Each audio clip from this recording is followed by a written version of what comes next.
অনুষ্ঠান বাড়িরই হোক বা অতিথি আপ্যায়নেই হোক, এই মাছের কোনো তুলনা হয় না। পাতে পড়লেই ছোট থেকে বুড়ো সবার মুখে একগাল হাসি। হ্যালো ফ্রেন্ড, সবাই কেমন আছেন? আশা করি সবাই ভালো আছেন। আমার নতুন আরেকটি ব্লগ ভিডিও নিয়ে হাজির হলাম। আজকে রান্না করছি বড় বড় গলদা চিংড়ি দিয়ে চিংড়ি মাছের ভুনা। চিংড়ি মাছের ভুনা অনেকে অনেকভাবে করে, কিন্তু আমি যেভাবে করি আমার স্টাইলটাই আমি দেখালাম।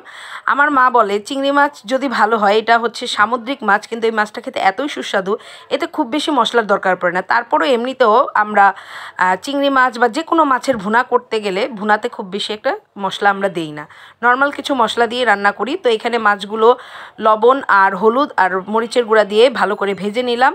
ভেজে নিয়ে তারপর এটাকে তুলে তারপর সেই প্যানেই হচ্ছে আরেকটু তেল গরম করে তারপর এখানে জিরা আর হচ্ছে তেজপাতা দিয়ে দেব। তারপর এটা সুন্দর একটা রং হয়ে আসার পর তারপর দিয়ে দেব পেঁয়াজ, ঝিরিঝিরি করে কাটা একদম পেঁয়াজ, আর হচ্ছে কাঁচামরিচ। কাঁচামরিচটা আমি ফালি করেই দিয়েছি, কাঁচামরিচ এখানে ফালি করে দিলেই হয়। বাটা মশলা বললাম না চিংড়ি মাছ ভুনায়, এটা হচ্ছে একদম নর্মাল স্টাইলে যারা ব্যাচেলার আছে, যারা নতুন ম্যারিড লাইফ লিড করছে, তাদের জন্য একদম ইজি একটা রেসিপি। তো এখানে হচ্ছে আপনার অত কোনো মশলার তারতম্যর প্রয়োজন কখনোই পড়ে না।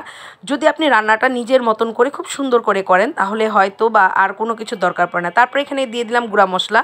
যখন আমার পেঁয়াজটা সুন্দর একটা ভাজা ভাজা, মানে একেবারে বেরেস্তা ভাজা না, মানে নরম হয়ে এসেছে, তারপর এখানে দিয়ে দিলাম 1 চামচ হলুদের গুঁড়া, জিরার গুঁড়া, আর হচ্ছে ধনিয়া গুঁড়া, আর দিয়েছি শুকনো মরিচের গুঁড়া দিয়ে সুন্দর করে এটাকে মাখা মাখা করে একদম ভাজা ভাজা হয়ে তেল উঠে আসবে, পরে মাছটা দিয়ে দেবো। তারপর পরিমাণ মতো জল দিয়ে সুন্দর করে এটাকে ঢাকা দিয়ে রাখবো, যতক্ষণ না মাছ এবং পেঁয়াজটা গা মাখা হয়ে একদম কড়াইয়ের সাথে লেগে আসে। তো এইভাবে আমি আমার স্টাইলে চিংড়ি মাছের ভুনা বা যে কোনো মাছের ভুনা করি। এখানে সামান্য কেউ চাইলে টমেটো দিলে দিতেও পারে। আজকের ভিডিও এই পর্যন্ত, ভালো লাগলে লাইক দিও।